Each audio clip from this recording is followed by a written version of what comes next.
কি আশাবাদী খেলা ঘর বেদনা পলুচরে।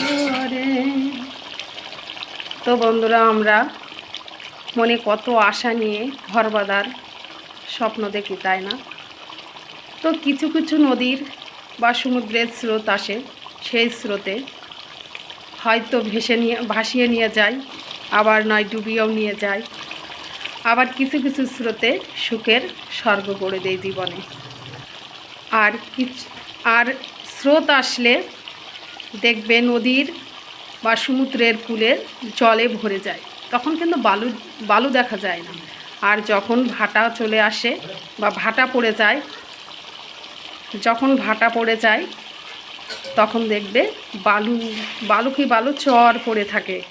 তো আমাদের জীবনটাও তেমন। ঘর বাঁধার জন্য স্বপ্ন দেখি, আশা নিয়ে স্বামী হবে, সংসার হবে, সন্তান হবে, তাই নিয়ে সুখের স্বর্গ গড়ে তুলব। কিন্তু আমাদের জীবনটা একদম খেলাঘরের মতন, কেউ সুখী হয়, কেউ হয় না। এতটাই বেদনা জমে যায় যে যার কারণে নদীতে যেমন বালুর চর পড়ে যায়, আমাদের বেদনায় এতটা পরিমাণ বেদনা জমে যায় যার বালু চরের মতন হয়ে যায়। তার জন্যই বলেছে, কি আশায় বাদী খেলাধর বেদনার বালু চরে।